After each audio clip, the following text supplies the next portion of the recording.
বাঁশ তুমি কোথায়? বলে, "কেন? আমি ঝাড়ে।" বলে, "তুমি ঝাড়ে কেন? আমার নিতম্বে আসো, আমার পিছনে আসো।" কিছু মানুষ আছে আসলে ঠিক এইরকম যে বিপদকে টেনে হেঁচড়ে নিজের ঘাড়ের উপরে নিতে পছন্দ করে। যেখানে বিপদ সেখানে পা বাড়াতে পছন্দ করে এবং বিপদ সংকুল অবস্থা সবার জন্য সৃষ্টি করতে সে ভালোবাসে। মানে বলতে গেলে কি, লুঙ্গিতে গু বাঁধায় সেই গু টানতে, টানতে নিয়ে ঘরে ওঠায়।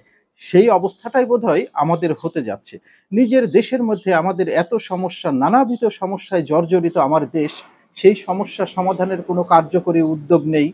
সেই সমস্যার সমাধান কিভাবে করা যাবে সেটা নিয়ে কোনো আলোচনা নেই, কোনো পদক্ষেপ নেই, কোনো দৃষ্টিভঙ্গি নেই, কোনো রোডম্যাপ নেই। অথচ আমরা ব্যস্ত হয়ে আছি আরাকান আর্মি নিয়ে। আরাকান আর্মির মানবিক করিডোর দেওয়া নিয়ে আমরা ব্যস্ত হয়ে আছি। জাতিসংঘ বলেছে তাদের কিছু সুবিধার জন্য তাদেরকে বাংলাদেশের করিডোর ব্যবহার করতে দেওয়া হোক। আর সেই সাথে আমাদের প্রধান উপদেষ্টা যোগ করেছেন, যুদ্ধের জন্য প্রস্তুত হও। মানে ঠিক বুঝলাম না যে শান্তিতে থাকতে কি আমাদের চুলকায়? যুদ্ধের ইস্যুটাই পরে আসছি। আরাকান আর্মি নিয়ে কিছু কথা বলা যাক। জাতিসংঘ নাকি বাংলাদেশকে বলেছে আরাকান আর্মিদের সাময়িকভাবে বাংলাদেশের করিডোর ব্যবহার করতে দেওয়ার জন্য। বাংলাদেশ এটা দিচ্ছে এবং বাংলাদেশ এটার নাম দিয়েছে মানবিক করিডোর। কি মানবিক বিপর্যয় ঘটে গেল? আর ওরা আমাদের কোন কালের কোন আত্মীয়, কোন খালাতো ভাইয়ের, মামাতো বোনের, দেবরের, বয়ফ্রেন্ডের, শালীর, বোনের ভাসুরের সম্ভাব্য স্বামী, যে তাদেরকে আমাদের এভাবে মানবিকভাবে করিডোর দিতে হবে? আরাকান আর্মিকে করিডোর দিলে বাংলাদেশের হয়তো কিছু সুবিধা আছে এবং সেটা ঝুঁকিপূর্ণ সুবিধা। কিন্তু অসংখ্য সমস্যা আছে। সেই সমস্যাগুলোর দিকে কি সরকাররা ভাবছে না?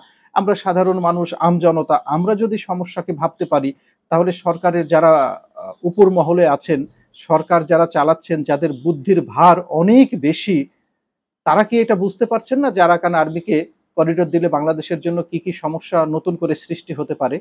প্রথমত বাংলাদেশ আন্তর্জাতিকভাবে চাপে পড়বে, কূটনৈতিক চাপে পড়বে।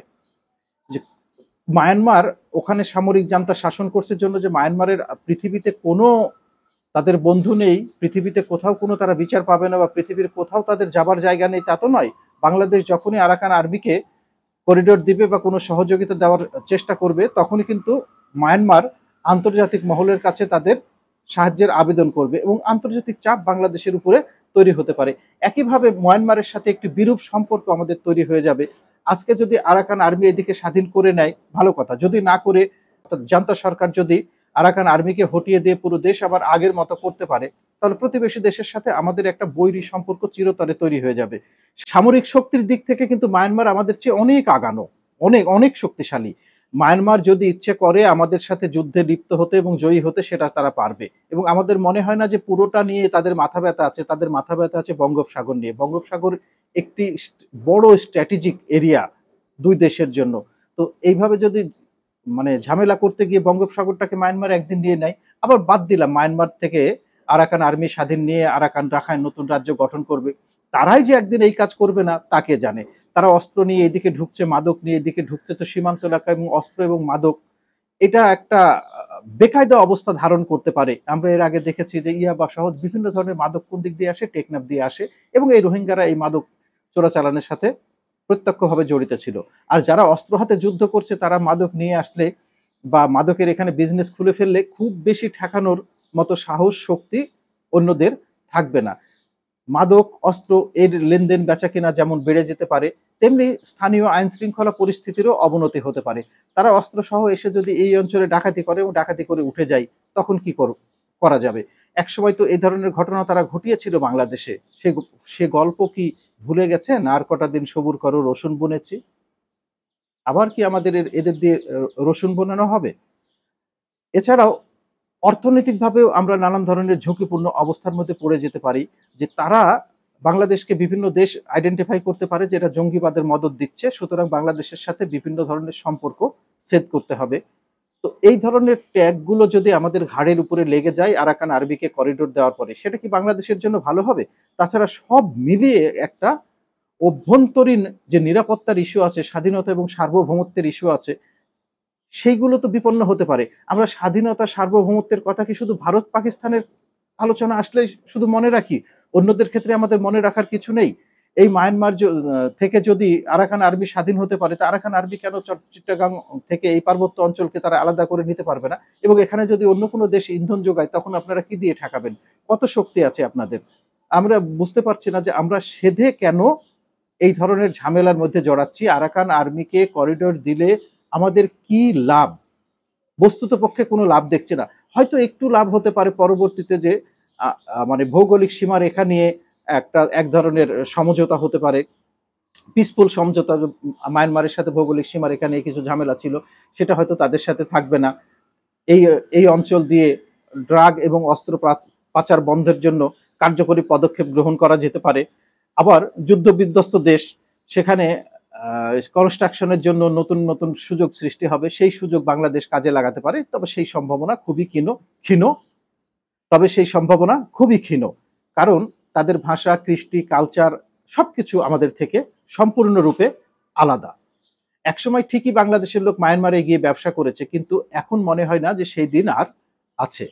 তো সুতরাং ঝুঁকি নিয়ে সামান্য কিছু ফল ভবিষ্যতে হয়তো আসতে পারে। ও আরেকটি ফল আছে যেটা বলা হয়নি, যে তাদের সাথে সমঝোতা করে রোহিঙ্গাদের ফেরত পাঠানো। কিন্তু সেইটা মনে হয় সবচেয়ে কঠিন কাজ। তারা রোহিঙ্গাদের ফেরত পাঠিয়েছিল এই দেশে, বিতাড়িত করেছিল। তারা মনে হয় না রোহিঙ্গাদের ফেরত নেবে। ধরেও নিলাম হয়তো তাদেরকে এই সহযোগিতা দিলে ভবিষ্যতে তারা রোহিঙ্গাদের জন্য আলাদা একটি জায়গা তৈরি করে রোহিঙ্গাদের বাংলাদেশ থেকে নিয়ে যেতে পারে, নাও নিতে পারে। সুতরাং এই যে ইয়েস নো সিচুয়েশন যেখানে আছে, সেখানে কিভাবে আমরা এত ঝুঁকি নিয়ে আরাকান আর্মিকে এখানে করিডোর দিচ্ছি, কেন দিতে যাচ্ছি? আমরা জানি যে সাপের মাথায় মণি থাকে, কিন্তু সেটা সংগ্রহ করা খুবই ভয়ঙ্কর একটা কাজ। তো সেই ধরনের মানে বিপদের মধ্যে আমরা কেন, মানে বিপদের অগ্নিকুণ্ডে আমরা কেন পা বাড়াচ্ছি? সরকারের উচিত যে তাদের যদি কোনো ভিতরে কোনো ওই ধরনের তেমন কোনো ফলদায়ক কোনো কিছু থাকে, তারা যদি জানতে পারে যে বাংলাদেশ এবং বাংলাদেশের মানুষ এইভাবে এটা থেকে লাভবান হবে, তাহলে সরকারের উচিত মানুষকে জানিয়ে দেওয়া এবং জনসমর্থনটা নেওয়া, যে হ্যাঁ, আমরা করিডোর দিচ্ছি এই স্বার্থে, এবং এখান থেকে বাংলাদেশের অর্থনীতি এবং ভূ রাজনৈতিক ক্ষেত্রে এই ধরনের সুবিধাগুলো হতে পারে। কিন্তু আপাত দৃষ্টিকে যেটুকু জ্ঞান বুদ্ধি আমাদের ক্ষুদ্র মাথায় আছে, তাতে মনে হচ্ছে যে ঝামেলা বাড়ানো ছাড়া ঝামেলা কমবে না তাদেরকে যদি করিডোর দেয়া হয়। এবার আসি যুদ্ধের প্রসঙ্গে। যুদ্ধটা তাহলে কিসের? মায়ানমার আর্মিকে করিডোর না দিলে যুদ্ধ, নাকি মায়ানমার আর্মিকে করিডোর দিলে যুদ্ধ, নাকি ভারত পাকিস্তানে যে উত্তেজনা সৃষ্টি হয়েছে সেই যুদ্ধ? তো ভারত পাকিস্তানে উত্তেজনা সৃষ্টি হচ্ছে, সে যুদ্ধ কেন বাংলাদেশে? আমি তো কিছুই বুঝতে পারলাম না। ঝড় থাকলো এক দেশে, এই জায়গা থেকে আমাদের হারিকেন নেভাই নিয়ে বসে আমরা কি করতে যাচ্ছি? নাকি আমরা ভারত পাকিস্তান যুদ্ধ লাগলে কোনো দেশের হয়ে আমরা যুদ্ধ করব? এবং আমাদের এখন যে পরিস্থিতি চারিদিকে দেখতে পাচ্ছি, মানুষের সোশ্যাল মিডিয়াতে যা পোস্ট দেখছি, তাতে পাকিস্তানের পক্ষে যুদ্ধ করতে অনেকেই আগ্রহ প্রকাশ করছেন। বাংলাদেশ সরকারও কি সরাসরি পাকিস্তানের পক্ষে, ভারতের বিপক্ষে যুদ্ধ করবে? তার ফল বাংলাদেশের জন্য কত ভয়াবহ হতে পারে সেটা কি একবার খেয়াল করেছেন? বাংলাদেশ ছোট্ট একটা দেশ। আয়তনের তুলনায়, সামরিক শক্তির তুলনায়, অর্থনীতির তুলনায় ভারতের কাছে বাংলাদেশ কিছু না। হ্যাঁ, আপনারা বলতে পারেন যে পাকিস্তান এবং বাংলাদেশ এক হয়ে যদি যুদ্ধ করে, তাহলে ভারতকে পরাস্ত করা সম্ভব হবে। হয়তো হতে পারে। সেই ক্ষেত্রে পাকিস্তান তার নিজের দেশ থেকে ভারতের বিরুদ্ধে যুদ্ধ করবে, আর আমরা পাকিস্তানের হয়ে ভাড়াটে সৈন্য হিসেবে বাংলাদেশ থেকে যুদ্ধ করব। তো বাংলাদেশের চার কোণা তো প্রায় ইন্ডিয়া দিয়ে ঘেরা। ইন্ডিয়া যদি চায় যে মুহূর্তের মাঝে আমাদেরকে গ্রাস করে ফেলবে, তো মুহূর্তের মাঝে পারে।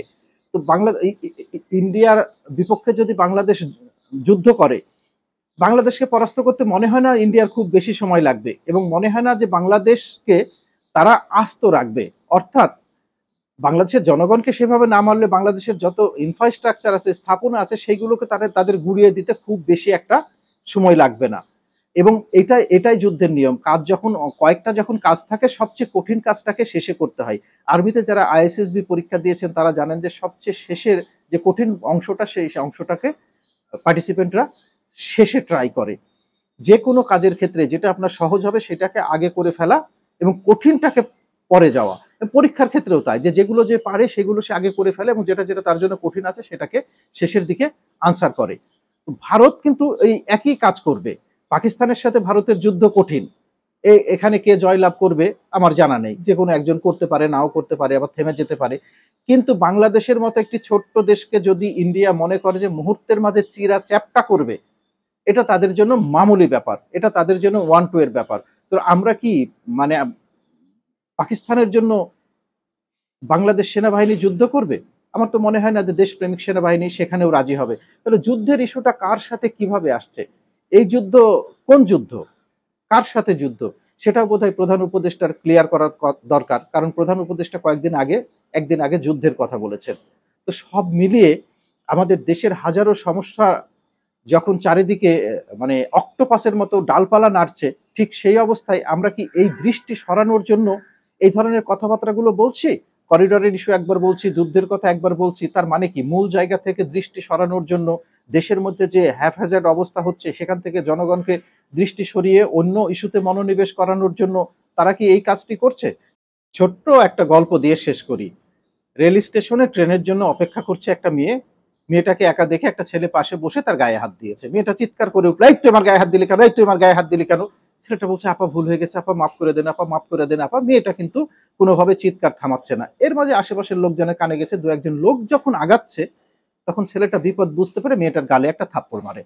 মেয়েটা সঙ্গে, সঙ্গে গগনবিদারী চিৎকার করে উঠে, "এই তুই আমাকে মারলি কেন?"